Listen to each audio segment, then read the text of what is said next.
Il y a 2 ans, quelques jours après son séjour à Marseille, le pape François confiait « Il faut retrouver la passion et l'enthousiasme pour que la Méditerranée redevienne un laboratoire de civilisation et de paix ». Eh bien, comme dit le dicton, ce n'est pas tombé dans l'oreille d'un sourd.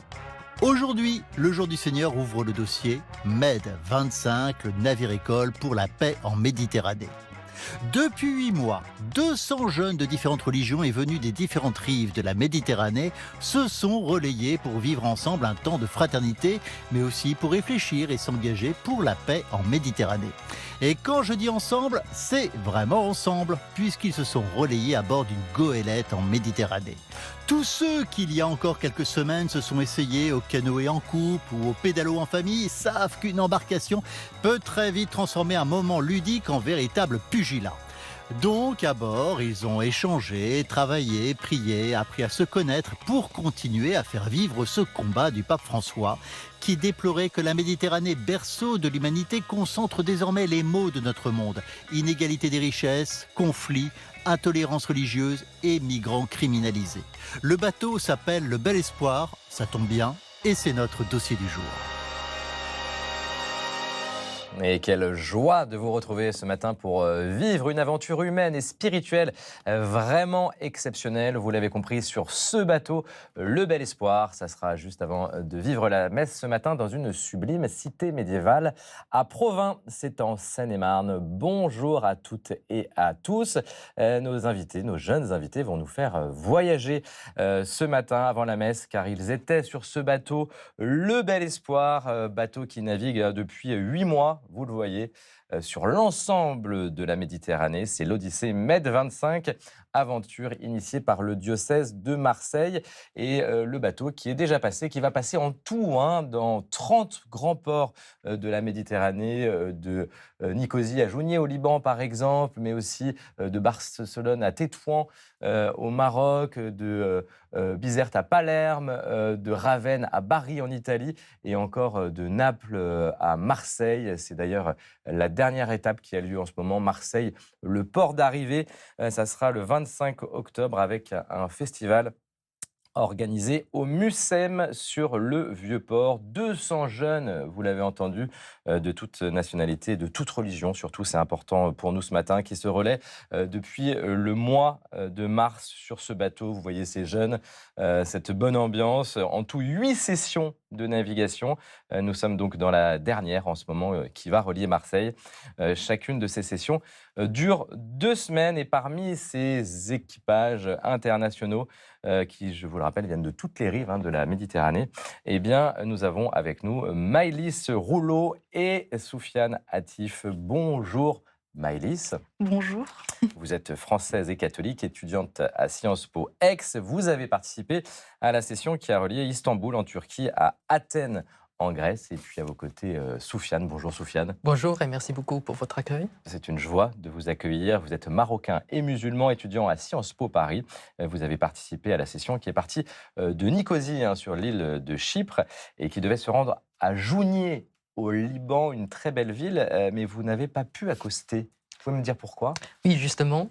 Malheureusement, on n'a pas pu atteindre le Liban à cause du déclenchement de la guerre entre l'Iran et l'Israël. Et cela montre clairement que la guerre est une réalité et qu'un voyage pour promouvoir la paix peut être empêché en raison de la guerre. Ouais, vous avez été confronté à ces réalités de la Méditerranée. Ce n'est pas juste une sympathique colonie de vacances, Maëlys. Vous avez découvert des réalités difficiles aussi pendant ce voyage. Oui, c'est ça, tout à fait. On se retrouve sur un bateau à devoir vivre ensemble. C'est un espace qui est assez restreint. Il y a pas forcément. C'est un grand bateau, mais on est tout de même une trentaine dessus. Donc, il s'agit de s'organiser, de garder l'espace propre pour que tout le monde pour que le bien-être de chacun soit préservé. On va voir une photo de vous d'ailleurs, Maëlys. Voilà, vous vous souvenez de ce moment ? Oui. Elle est belle cette photo. Ah oui, c'était ma session, c'était sur l'environnement. Voilà, parce qu'à chaque session correspond à une thématique de réflexion. Vous, Oui. c'était sur l'environnement. Tout à fait. Et c'est quelque chose qui me parle beaucoup. Et en fait, on est très vite saisi par la beauté des paysages qui nous entourent. Donc moi, j'ai participé à la session entre Istanbul et Athènes.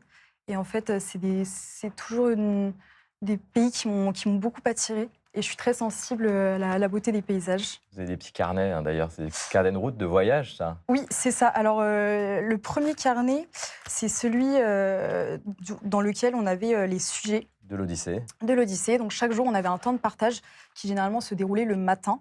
Et donc, on était 25 jeunes et on était divisés en petits groupes. Et donc, tous les matins, dans la matinée, ouais, on discutait sur des questions qui portaient sur l'environnement, la culture, etc. Et vous avez pris des notes sur un autre cahier, ça m'intéresse, parce que du Tout à coup, fait. voilà, vous êtes jeune, vous avez 22 ans, il y a presque quelque chose d'initiatique dans ce voyage. J'imagine que vous rentrez différente. Oui, tout à fait. Donc, dans chaque groupe, on avait une personne qui était chargée de prendre en compte les idées. Voilà, et donc je me suis, je me suis dit pourquoi pas le faire. C'est super. Ça me paraissait voilà, avoir du sens. Quel souvenir, il faut Puis, le garder longtemps, ça. Oui, tout à fait. Soufiane, on va voir une autre photo de vous cette fois. Allez, Oui. on est vraiment avec vous sur le bateau, là, c'est parfait. Oui. On adore ces images. Et là, vous êtes avec des camarades que vous avez rencontrés sur le bateau, parce qu'il faut bien rappeler le concept, hein. Vous arrivez sur ce bateau, vous connaissez personne et vous vous retrouvez avec plusieurs nationalités, plusieurs langues, plusieurs religions.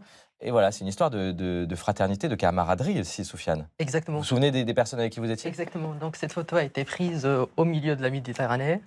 On s'est dirigé vers le Liban et je me rappelle très bien de ce moment. On était en train de parler théologie Ah oui. et on était en train de parler de certains dogmes fondateurs de l'Église catholique. Je me rappelle ce moment-là.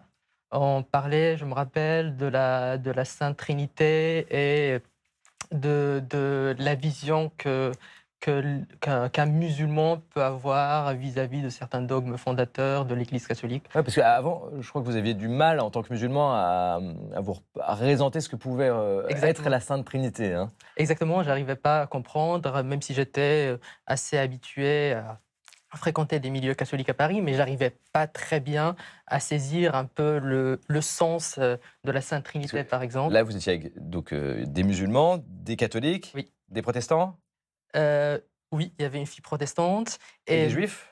Non, il n'y avait aucun Pas juif. sur votre session. Il y avait quelques musulmans et même il y avait un copte, donc un chrétien copte D'Égypte. égyptien. Il y avait des chrétiens d'Orient, il y avait 2 filles palestiniennes.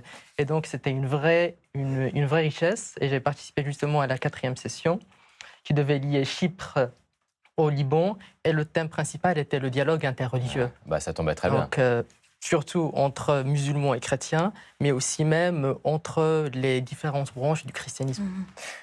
Facile ou pas facile de cohabiter avec des gens qu'on ne connaît pas, Maëlys, sur un bateau en vrai? Il doit y avoir parfois des conflits, j'imagine aussi des désaccords politiques, religieux. Oui, oui, non, il y a des vrais enjeux. On n'a pas le fait d'avoir des cultures différentes fait qu'on vit différemment. Et puis, malgré tout, quand on vit ensemble, il faut... Cette photo des Oui, passeports différents. Oui, c'est ça, qui Et illustre tout à fait la diversité. Quand on vit ensemble, on arrive à s'accorder quand même? Oui, on arrive à s'accorder. Alors, ce qui a permis de nous accorder, c'est notamment la philosophie de l'AJD, donc l'association d'amis de jeudi à dimanche, qui appartient le Bel Espoir et qui le rénove constamment. Oui, c'est une association qui emmène notamment des jeunes toxicomanes Oui. pour se défaire de leurs addictions, fondée par le père Jaouen, hein. Oui, c'est ça, exactement. Et qui est donc très ouverte dans l'accueil et en même temps qui a vraiment mis en place un rythme. Donc on avait des services à rendre, on était divisés en équipes. Et on avait le service ménage, le service préparation du déjeuner, débarrassage, etc. Et ça, ce cadre a vraiment permis qu'on puisse du coup finalement s'aligner et puis cohabiter ensemble. Vous manifestez avec force que la paix est possible et qu'elle commence par l'engagement concret, le respect mutuel et le courage de l'amitié. Le courage de l'amitié, je trouve ça très important. C'est ce que disait le patriarche Bartholomé Ier aux jeunes à Istanbul. Vous y étiez, Maëlys, c'est le grand référent orthodoxe dans le monde. Le courage de l'amitié, est-ce que ce n'est pas le point de départ de la paix, finalement? Bien sûr. Bien sûr, justement, je pense que le courage de l'amitié, d'avoir cette volonté d'ouverture d'esprit, d'aller vers l'autre et de considérer que pour être croyant, il faut s'ouvrir sur l'autre, il faut chercher la diversité, la différence nous enrichit Elle nous appauvrit pas. Parce que c'est très intéressant ce que vous nous dites, Sofiane, et ça fait du bien de l'entendre ce matin, parce qu'on est traversé dans nos sociétés, notamment en Occident quand même, par des affrontements parfois religieux, communautaires, ou en tout cas c'est ce qu'on peut essayer de nous faire croire. Maëlys, c'est important ces mots. Oui, non, tout à fait. Le courage de l'amitié. C'est possible. C'est possible. Et je pense que ça a été aussi beaucoup facilité par le fait que voilà, on se retrouve sur un bateau. On n'a plus du tout la société et ses codes qui sont imposés. Et en fait, on voit les personnes, c'est même pas vraiment du courage. En fait, on est poussés naturellement les uns vers les autres. Super. Et en fait, au lieu de se percevoir, ah bah, lui, de telle nationalité, en fait, finalement, on voit les intérêts des uns ressortir, les passions des autres, et puis des situations aussi très, très drôles. Parce qu'on vit ensemble, et puis dans le quotidien, le fait de toucher l'essence du quotidien fait que, en fait, c'est pas vraiment du courage, c'est l'évidence de l'amitié qui. Génial. Ouais, c'est génial. On va tout de suite partir sur le bateau, Maëlys et Soufiane. Voilà, ça c'est quand même des belles photos. Et on va partir maintenant en reportage sur ce bateau, puisque nous avons assisté à l'arrivée d'une de ces sessions, l'avant-dernière session, session italienne, qui reliait le port de Bari. Et nous y étions, regardez l'ambiance.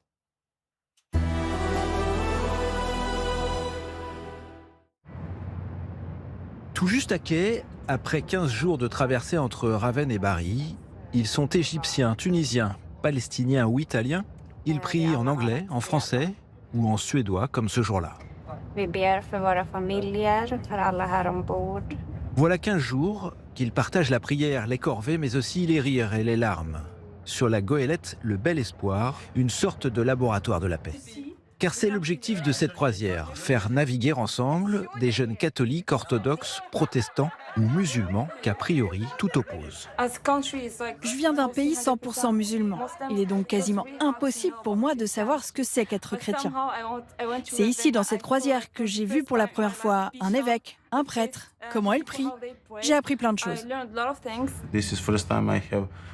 C'est la première fois que je passe du temps avec des musulmans. On a échangé sur leurs pratiques, comment ils croient et comment ils vivent leur religion au quotidien. À peine débarqué sur le port de Bari, le groupe retrouve le père Alexis. L'homme est présent à chacune des escales. C'est lui qui est à l'origine de cette aventure un peu folle. Lui qui a réuni ces jeunes autour de ce projet basé sur un concept qu'il nomme non sans humour, la théologie du mal de mer. Et on voit bien comment chaque jeune, à travers le mal de mer, à travers les travaux qu'ils ont fait ensemble, ont commencé à construire des très belles relations entre eux. Certains arrivent avec un peu un désespoir au cœur et ces 2 semaines les ouvrent dans une espérance très forte qu'il est possible de faire quelque chose pour ce monde. Et pour moi, c'est très beau de constater cette transformation par la mer. En soirée, c'est devant la cathédrale de Bari que les jeunes ont rendez-vous pour un concert œcuménique, symbole à nouveau d'unité. Conclusion festive de ces 2 semaines de réflexion et de découverte de l'autre. Et dans cette Méditerranée déchirée par de nombreux conflits, ces jeunes prouvent qu'il peut y avoir une alternative à la division. Avec ce voyage, j'ai compris que ça peut être très simple de construire la paix. Il suffit de réunir des gens, de se connaître et de partager des moments de vie. On a juste besoin de se découvrir, de vivre un peu ensemble. Et c'est exactement ce que nous avons fait sur ce bateau. Dans quelques jours, un autre équipage va prendre le relais de cette dernière étape de cette odyssée maritime qui s'achèvera en octobre 2025 dans le port de Marseille. Et on comprend bien l'ADN de ce projet, hein, c'est le changement de regard, c'est la transformation aussi intérieure et le regard qu'on a sur l'autre. Soufiane, est-ce que vous vous sentez différent après ce voyage ? Ah oui, tout à fait, tout à fait. Différent parce que j'ai rencontré des personnes, j'ai fait des rencontres qui ont transformé ma vie. Par exemple, je me rappelle d'une phrase très saisissante que Père Alexis Leproux qu'on a vu dans le reportage, qui est à l'origine de ce projet. Exactement. On était dans un camp de réfugiés à Chypre et il m'a dit « c'est ça la vraie évangélisation ». Donc c'est le dialogue interreligieux fait partie de la mission évangélisatrice de l'Église catholique. C'est pas un dialogue qui cherche à... Voilà, c'est la photo, c'est là où vous étiez. C'est pas un dialogue qui cherche à convertir l'autre, mais cherche surtout à se convertir à l'amour. C'est génial de découvrir ça. C'est magnifique. D'ailleurs, vous avez ramené une petite médaille là. Hein, oui, je vois. exactement. Un ami qui a participé avec moi au voyage, qui s'appelle François, et qui a rejoint par ailleurs le noviciat jésuite il y a quelques semaines. Le catholique. Oui, et il m'a offert cette médaille miraculeuse. Génial. Magnifique. Vous êtes, vous sentez aussi vous transformé par ce voyage? Oui, je me sens vraiment... La mer vous a transformé. Voilà, c'est ça. Et puis aussi l'idée que j'avais... donc ma session, c'était sur l'environnement. Et puis j'avais en tête, je me disais, il va falloir trouver des solutions, il va falloir repenser tout ça. Et en fait, à la fin de ce voyage, je me rends compte que prendre soin de l'environnement, c'est avant tout prendre soin de l'autre. Et c'est ce que cette expérience m'a vraiment permis de vivre, parce qu'il y en avait certains de nous qui avaient le mal de mer, il y en avait qui étaient tombés malades. Voilà, c'est ça. Et donc, on voit les uns plus vulnérables, plus faibles que les autres. C'est la théologie du mal de mer dont part le père Alexis Le Proulx. Hein. Voilà, et donc on sympa, prend soin des autres. Et en fait, on se rend compte qu'en prenant soin des autres et en étant attentif aux personnes qui nous entourent, en fait, ensuite, on peut être attentif à notre environnement et ainsi le protéger. Et tout est lié, hein, on le voit aussi, c'est aussi les thématiques de discussion, l'environnement. Moi, je pense aussi aux migrants, ça a aussi été une des thématiques de discussion. D'ailleurs, on a une pensée pour les migrants et les réfugiés aujourd'hui, puisque c'est la journée mondiale du migrant et du réfugié. On en priera pour eux tout à l'heure pendant la célébration. Et puis, il y a la guerre, malheureusement, la guerre qui sévit aussi en Méditerranée. On pense évidemment à Gaza, à Israël qui a été touché il y a 2 ans. On commémorera les 2 ans dans quelques jours, mardi du 7 octobre, depuis ce conflit à Gaza qui est meurtrier. Est-ce qu'après cette expérience sur le Bel Espoir, vous pouvez vous dire que oui, en dehors de l'idéal impossible, la paix est possible entre nous aujourd'hui? Est-ce que c'est quelque chose à la paix à laquelle vraiment vous croyez, mais réellement? Oui, moi je le pense vraiment. Et je pense que chacun a une mission, chacun peut transmettre la paix d'une certaine manière. Donc moi, après ce voyage, comment je l'ai senti, c'est que on vit dans une société du coup qui devient assez indifférente, qui est centrée sur ses besoins. Et je me suis dit, en fait, il faut s'ouvrir à l'autre, faut aller vers l'autre, le connaître, et puis créer du lien. Et donc en étant soi-même et en allant l'autre dans sa vie de tous les jours. C'est important, ouais, en étant soi-même, Sofiane. Bien sûr. La paix, vous y croyez vous aussi, en étant vous-même? Oui, bien sûr. Je pense que la guerre n'est pas une fatalité. La paix se construit avec le dialogue, avec le respect, la bienveillance et l'ouverture d'esprit. Cette mer qu'on voit là est un miroir du monde et elle porte en elle une vocation mondiale à la fraternité, vocation unique et unique voie pour prévenir et surmonter les conflits. C'est toute la théologie de la Méditerranée du pape François qui est à la source de cette odyssée que vous avez vécue sur le Bel Espoir. À ce propos, je vous propose d'aller rencontrer le père Alexis Le Proulx qu'on a vu dans le reportage. On va revenir sur cette intuition profonde de cette Odyssée avec lui. Regardez ce qu'il en dit. Il y a derrière ce travail un chemin de déradicalisation des religions qui se replieraient sur elles-mêmes et un chemin de compréhension de la vie spirituelle des autres confessions, des autres religions, qui est à la fois très féconde pour sa propre religion, parce qu'on découvre le chemin des autres, et qui met en lumière ce que chaque tradition peut porter de bénéfique pour le bien de tous. Et cette découverte de la religion des autres leur montre qu'il est impossible que la vie religieuse aboutisse à des murs, aboutisse à des conflits, aboutisse à des guerres. C'est impossible. Le propre de la religion, c'est de relier. Le propre de la religion, c'est d'apaiser. Et donc, ils travaillent sur ce fruit d'une vie religieuse authentique qui consiste à accueillir l'altérité, à porter sa propre identité et avoir le courage d'une confrontation qui ne devient pas conflit, mais d'une confrontation qui devient dialogue de paix.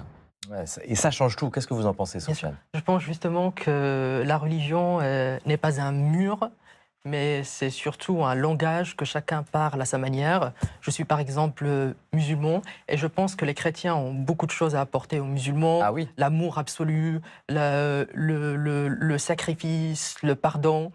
Et vice-versa, les musulmans peuvent aussi apporter aux chrétiens cette notion de transcendance, la discipline, etc. Donc les deux religions C'est peuvent intéressant. s'enrichir mutuellement. Maëlys, vous êtes d'accord? Oui, je suis tout à fait d'accord avec Sofiane. Et je pense qu'en fait, c'est pas pour rien non plus que tous ces jeunes se sont retrouvés, parce qu'en fait, la foi, la religion nous donne cet appel, en fait, malgré tout, d'aller vers l'autre. Enfin, quelle que soit la religion, on a tous été appelés à aller participer à cette expérience et finalement à aller les uns vers les autres. Donc, Qu'est-ce que vous avez appris sur votre propre foi, Maëlys, pendant ce voyage? C'est important, hein, ce matin, c'est le jour du Seigneur, on va vivre la messe. Et est-ce qu'il y a quelque chose qui vous a aussi transformé d'un point de vue spirituel? pour moi, ça a été.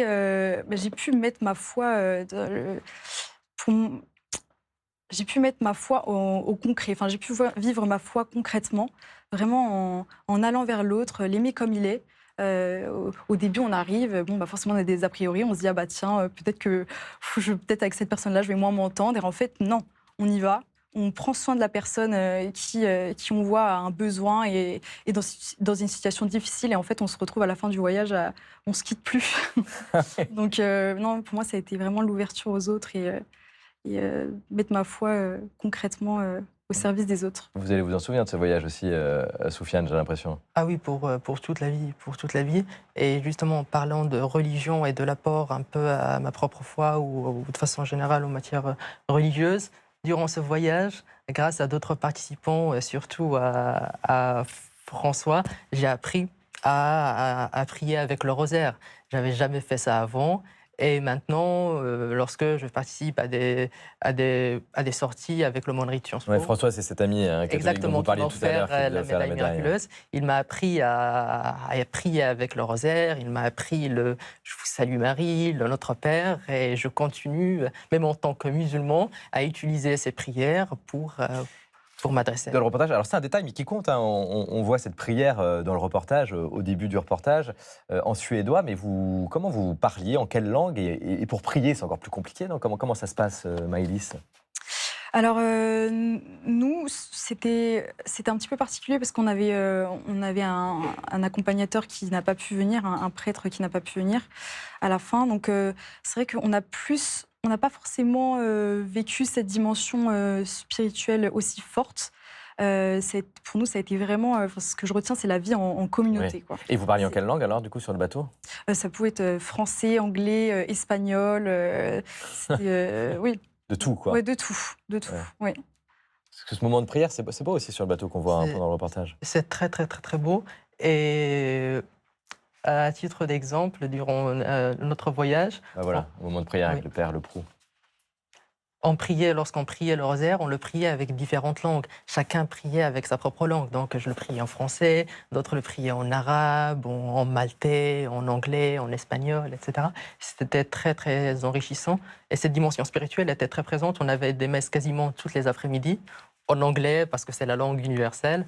Et j'ai gardé un très, très bon contact avec le prêtre qui nous a accompagnés et que j'ai rencontré à Rome à l'occasion des jubilés des Ah bah, jeunes. décidément, vous avez appris beaucoup de choses, Sofiane, sur ce bateau. Est-ce que de cette expérience, vous en parlez autour de vous à vos camarades, peut-être sur les bancs de Sciences Po, vos amis, votre famille, des camarades de votre génération qui pourraient être enthousiasmés et qui découvrent aussi, quelque part, vous devenez des témoins de la paix. Est-ce que vous avez ce sentiment-là d'être des artisans et des témoins de quelque chose, Maëlys? Oui, mais indirectement. Je ne dirais pas que j'annonce, voilà, je suis partie. Enfin, si on me pose la question, j'explique avec plaisir. Mais c'est plus après dans la manière d'être, je dirais, que finalement, ce qu'on a reçu Ouais. lors de ce voyage se transmet. Oui, ça a été Oui. une transformation intérieure et qui rejaillit Voilà. dans la vie. Exactement. Sofiane? Je pense que avec des discussions, des échanges que j'ai pu avoir avec des amis proches ou même avec les aumôniers de Sciences Po, j'ai pu par exemple leur transmettre cette possibilité d'avoir une fraternité universelle. Ça, c'est Superbe. très beau, quelles que soient les religions, toutes les différences religieuses, ethniques, linguistiques s'effacent au profit d'une fraternité La universelle. fraternité universelle, on va garder cette expression très très belle pour se souvenir de votre voyage. En attendant, l'émission se poursuit avec la culture. Et la culture, vous le savez chez nous, c'est Constance de Bonaventure qui va, je crois, nous emmener en Méditerranée. Bonjour Constance. Bonjour David, bonjour à tous les deux. Ravi de vous retrouver. On va rester en Méditerranée, puisque vous nous présentez ce matin une exposition au MUSEM, ce grand musée marseillais du Vieux-Port. Oui, l'exposition s'appelle « Lire le ciel ». Alors l'expo part d'un constat. Depuis l'Antiquité, les astres et les constellations fascinent nos civilisations méditerranéennes. Ce ciel qui permettait effectivement de se repérer, de se déplacer, mais aussi de rêver. Ce ciel nous rappelle l'exposition qui incarne à la fois la science, la connaissance, mais aussi le mystère. Alors justement, l'expo nous propose une approche très transdisciplinaire, c'est-à-dire qu'elle fait dialoguer la science et les arts. On a par exemple donc beaucoup d'œuvres d'art, des objets archéologiques, des instruments astronomiques, des cartes. Là, vous voyez par exemple ce globe céleste qui est la plus ancienne sphère céleste connue. Et on en apprend aussi beaucoup sur les tracés des premières constellations dans l'Antiquité. On en apprend également sur les avancées astronomiques gigantesques dans le monde arabe médiéval ou encore sur l'engouement pour l'astronomie au XIXe siècle. Alors, il y a 200 œuvres qui ont été prêtées. On va retenir notamment cette fabuleuse toile de Vermeer qui s'appelle « L'astrologue » et qui a été prêtée par le Louvre. Il y en a de nombreux autres comme ça. Il y a une scénographie absolument remarquable. Il y a des tons bleus, des formes circulaires, donc ce qui permet vraiment de s'immerger complètement dans la thématique. C'est vraiment, cette expo, un voyage, je vous le disais, à travers la science, mais aussi à travers le mystère et le rêve. Lire le ciel sous les étoiles en Méditerranée, c'est donc au MUSEM, vous le disiez, à Marseille, et c'est jusqu'au 5 janvier. Le MUSEM qui accueillera le festival de conclusion de votre Odyssée Med 25, ça sera le 25 octobre. On poursuit et on reste dans le monde méditerranéen, Constance, puisque vous nous parlez d'un livre très émouvant ce matin sur Gaza. Oui, un très très beau livre, L'homme qui lisait des livres de Rachid Benzine. Alors c'est l'histoire de Julien, qui est un jeune photographe français, qui est envoyé à Gaza pour couvrir les bombardements.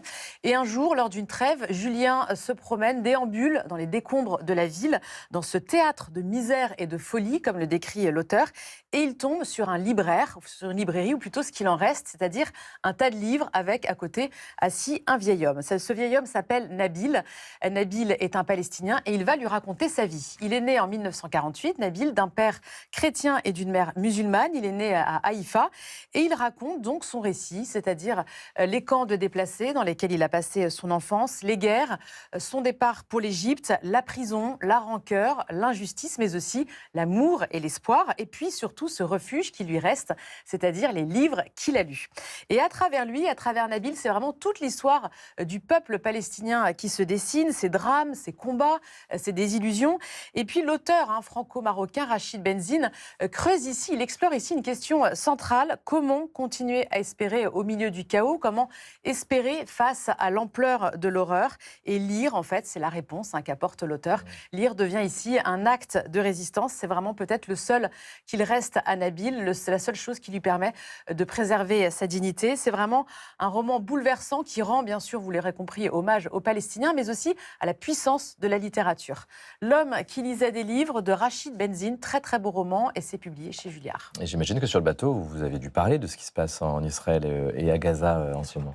Bien sûr, bien sûr, bien sûr. On a eu beaucoup de discussions sur la géopolitique un peu du Moyen-Orient, et vu qu'il y avait 2 filles palestiniennes qui ont pu participer au voyage, donc c'était très intéressant d'avoir une idée concrète sur ce qui se passe réellement. Sûr, très réellement.